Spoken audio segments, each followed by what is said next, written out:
Hola, soy Olga Gil y hoy te traigo otro vídeo de ciencia interior.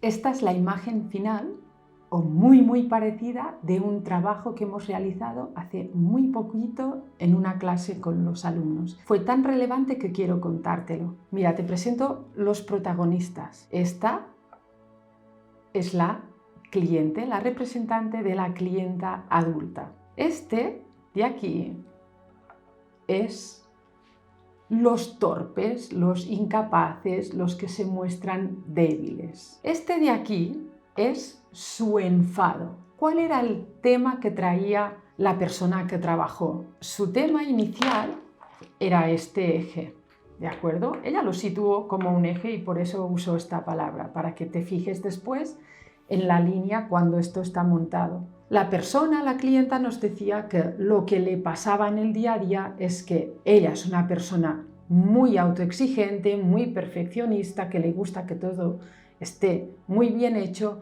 que se esfuerza para conseguir ella sola hacer lo que tiene que hacer y que está en un trabajo de atención al público y que cuando las personas, pese a que ella les explica todo detalladamente, o los torpes, al final llegó a decir, a mí la torpeza me enfada un montón y le era difícil gestionar esta emoción. Este era el eje central de lo que le estaba ocurriendo. En su narrativa salieron cosas, y te voy a traer simplificado, pero salieron cosas centrales que, como esto es un mecanismo muy habitual, quiero presentarte. ¿Qué salió? La autoexigencia.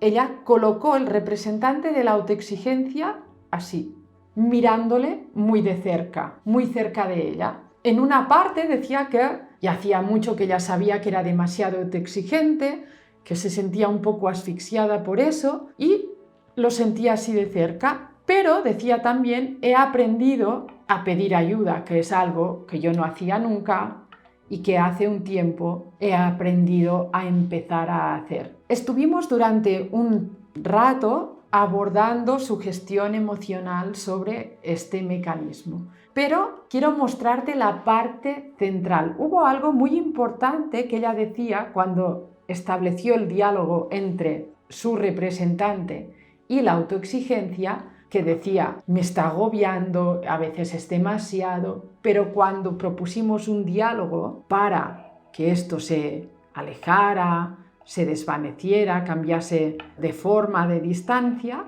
ella le decía a él, su representante sentía que le gustaba que estuviese ahí, que no quería que se fuese lejos, que si se iba demasiado, ella se sentía insegura. Solo con este recurso de pedir ayuda no se gustaba a sí misma, se gustaba más y le gustaba más, aunque era un poco asfixiante, esta relación en su vida, que la autoexigencia estuviese presente. Cuando le preguntamos por qué sientes ahí en la indagación en este trabajo, ¿qué es lo que salió?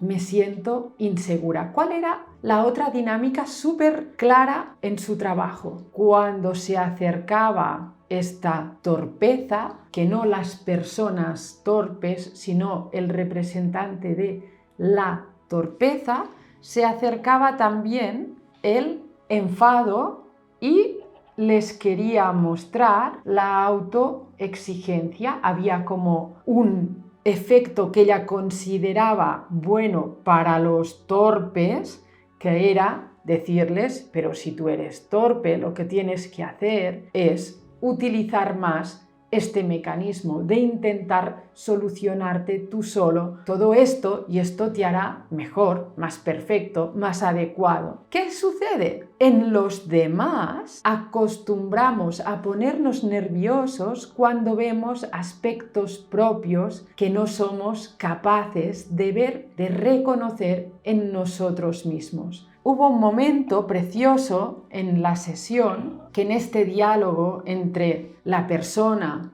y su autoexigencia, ella decía, es que creo que me está ocultando algo. Tengo la sensación de que la autoexigencia está aquí tan cerca, pero en realidad me está ocultando algo, no me deja ver algo. Y con el trabajo que fuimos avanzando, apareció lo que la autoexigencia acostumbra a ocultarnos, que es nuestro miedo infantil, nuestro yo interior, nuestra vulnerabilidad, la parte de nosotros que se siente insegura, nuestro miedo a no ser amados si no somos perfectos, a ser rechazados si no hacemos como se espera de nosotros. Hay matices en cada uno en cuál es el contenido con precisión de esta inseguridad, de este miedo, de esta parte infantil. ¿Qué hacemos cuando somos pequeños? En base a esta inseguridad, a este miedo, construimos un mecanismo de funcionamiento que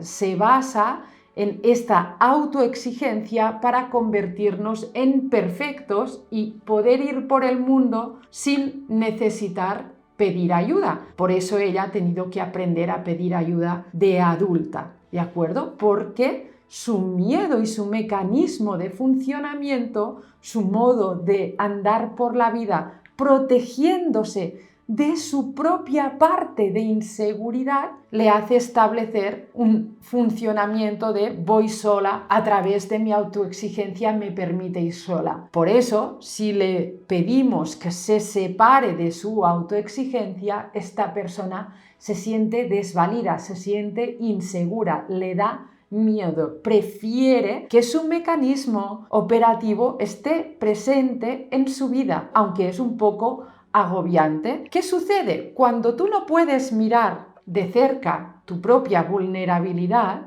tu miedo, tu torpeza, lo que te hace sentir inseguro, cuando los demás hacen despejo de estas partes ocultas, negadas, excluidas, cuando los demás nos hacen presente esta parte interna no mirada, entonces se activan también emociones muy fuertes que también tenemos reprimidas y que entonces nos cuesta controlar. ¿Por qué? Hay un enfado infantil de tener que ser perfecto, de no poder ser vulnerable, que está contenido en el interior. Entonces, ¿qué pasa? Que